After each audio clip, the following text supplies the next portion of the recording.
오른쪽 방향입니다. 하지만 청산되지 않은 과거는 또 다른 분쟁의 불씨로 이어지고 있습니다. 독도 영토 분쟁의 현장에서 우리는 다시 하나양 모녀와 만나기로 했습니다.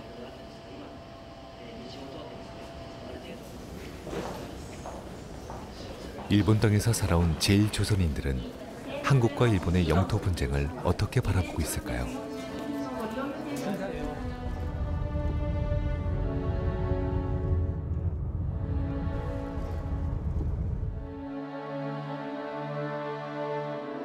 사카이 미나토 항에는 하루에 2번 오키섬으로 향하는 배편이 출발합니다. 일본에서 살아온 이들도 오키섬에 가보기는 처음이라고 합니다. 뱃길로 2시간 30분.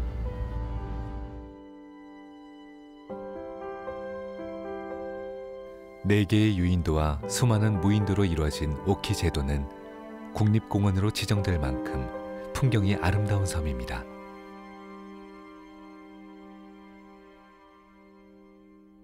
한적하고 평화로운 어촌 풍경이 어우러져 여행지로는 더할 나위 없이 좋은 곳으로 손꼽히죠.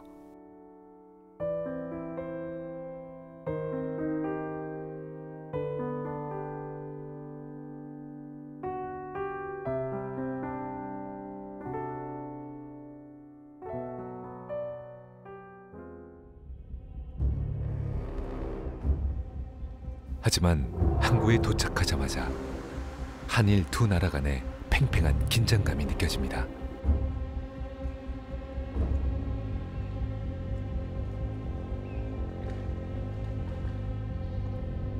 독도여 돌아오라는 입간판이며 다키시마의 날을 알리는 현수막들. 섬 곳곳에 세워진 독도 상징물들은 이곳이 분쟁의 진앙지라는 것을 실감나게 합니다. 독도와 가장 가깝다는 오키노시마는 독도를 자신들의 행정구역에 포함시키고 있습니다.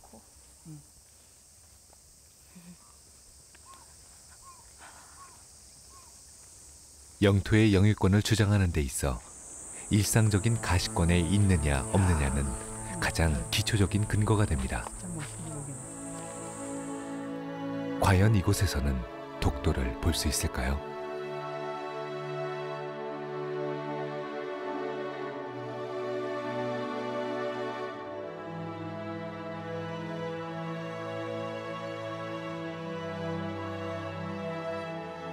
최북단에 위치한 해변 전망대에서 우리는 독도를 찾아보기로 했습니다. 이 정도 날씨가 좋은 날이면 울릉도에서는 독도가 보이지만 이곳 오키섬에서는 아무리 찾아봐도 독도가 보이지 않습니다. 그렇다면 일본인들이 독도 영유권을 주장하는 근거는 무엇일까요?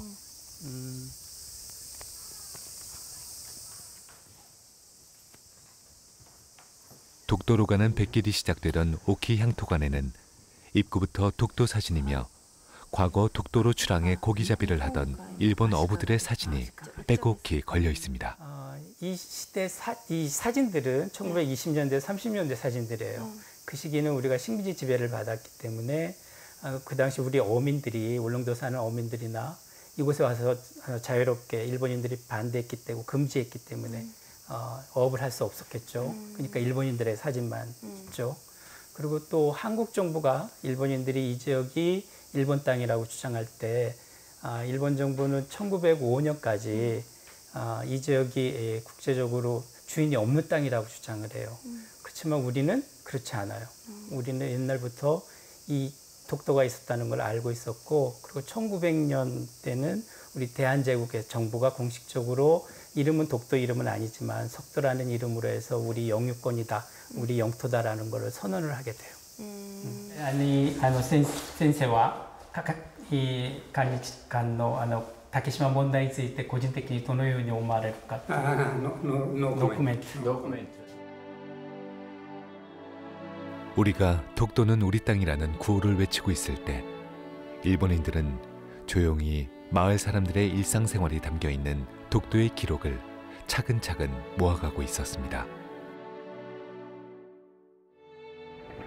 많이 역사관이나 향토관을 찾아가면서 정말 처음으로 아는 내용이 너무 많아서 그런 지금도 독도 문제라는 게 참 첨예한 문제로 되어 있는데 그렇게 역사를 아는 것이 이렇게 중요한 문제구나, 이렇게 더 역사 공부를 많이 해야겠구나 하는 생각이 들었습니다.